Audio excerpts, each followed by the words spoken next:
Pada tanggal 30 Agustus 1999, keadaan politik Indonesia masih terguncang setelah tumbangnya Orde Baru.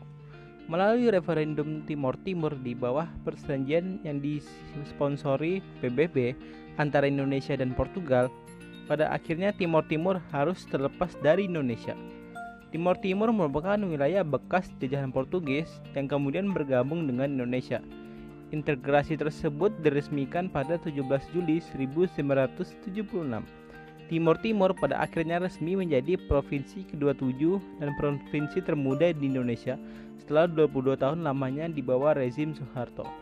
Sebagian besar rakyat Timor Timur berkeinginan untuk lepas dari Indonesia. Setelah melalui penentuan pendapat rakyat pada tanggal 30 Oktober 1999, Indonesia harus rela kehilangan Timor Timur yang kemudian resmi menjadi negara merdeka dengan nama Timor Leste pada tanggal 20 Mei 2002. Namun ketika Timor Timur tidak langsung terlepas begitu saja dari Indonesia, ada kronologi hingga terbentuk negara Timor Leste. Pada tanggal 19 Desember 1998, John Howard, Perdana Menteri Australia yang saat itu mengirim surat kepada Presiden B.J. Habibie. Pada surat tersebut, John Howard mengusulkan agar pemerintahan RI meninjau ulang pelaksanaan hak dan menentukan nasib sendiri bagi masyarakat Timor Timur. Selanjutnya, pada tanggal 25 Januari 1999 digelar rapat yang untuk membahas surat Howard. Rapat tersebut membahas mengenai kondisi masyarakat di Timor Timur setelah 22 tahun bergabung dengan Indonesia. Dalam rapat tersebut juga berencana untuk membahas lebih lanjut mengenai masyarakat Timor Timur pada sidang umum MPR. Dalam rapat tersebut, Presiden B.J. Habibie ingin agar Timor Leste mendapatkan hak otonomi khusus. Pada tanggal 27 Januari 1999, Bapak Ali Alatas selaku Menteri Luar Negeri RI mengumumkan tawaran untuk opsi otonomi khusus yang sangat diperluas kepada Timor Timur. Namun, jika ditolak, maka pemerintah Indonesia harus merelakan Timor Timur terlepas dari Indonesia. Sempat terjadi pro kontra pada internal kabinet saat itu. Pada bulan Maret dan April 1999 terjadi serangkaian peristiwa mendagangkan Timor Timur. Terjadi beberapa kejadian eksodus massal warga pendatang dan kekerasan di gereja Likuica dan yang menyebabkan ratusan orang harus mengungsi. Kerusuhan juga berlanjut semakin besar dan melebar hingga di Dili yang menelan banyak korban jiwa. Pada tanggal 21 April 1999 digelar acara untuk menandatangani kesepakatan damai antara kelompok pro-otonomi dan pro-kemerdekaan di kediaman Uskup Belo.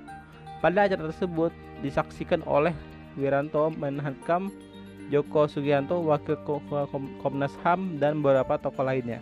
Pada tanggal 27 April 1999, Presiden Habibie menggelar pertemuan dengan John Howard. Pada pertemuan tersebut, Presiden Habibie mengungkapkan akan segera melaksanakan penentuan pendapat untuk mengetahui kemajuan rakyat Timor Timur secara lebih lanjut. Pada tanggal 5 Mei 1999, Ali Alatas dan Jaime Gama menlu Portugal bersama dengan Sekjen PBB Kofi Annan menandatangani kesepakatan pelaksanaan penentuan pendapat rakyat Timor Timur di markas PBB New York. 2 hari kemudian, sidang umum PBB menerima dengan bulat hasil kesepakatan tersebut. Pada tanggal 17 Mei 1999, Presiden Habibie mengeluarkan Kepres nomor 43/1999 tentang tim pengaman persetujuan RI Portugal tentang Timor Timur. Keputusan tersebut kemudian dikuatkan dengan Impres nomor 5/1999 tentang langkah pemantapan persetujuan RI dan Portugal. Pada tanggal 16 hingga 18 Juni 1999, perwakilan dari kelompok pro-otonomi dan pro-kemerdekaan Timor Timur bertemu di Jakarta. Kedua kubu sepakat untuk menyerahkan senjata kepada PBB atau pemerintahan RI. Selanjutnya, serangkaian konflik terjadi kembali pada tanggal 30 Agustus 1999. Setelah penentuan pendapat Timor Timur dilaksanakan, PBB mengumumkan hasilnya 78,5% menolak otonomi dan 21% menerima otonomi dan 0,5% dianggap tidak sah. Dengan demikian, Timor Timur dipastikan akan segera lepas dari Indonesia. 4 hari berselang, pada tanggal 30 Oktober 1999, bendera merah putih diturunkan dari Timor Timur dalam upacara yang sangat sederhana. Media dilarang meliput acara tersebut kecuali RTV Portugal. 2,5 tahun masa transisi pemerintahan, akhirnya pada 20 Mei 2002 Timor Timur terlepas dari pangkuan Ibu Pertiwi dan resmi menjadi negara merdeka bernama Timor Leste. Pada tanggal 30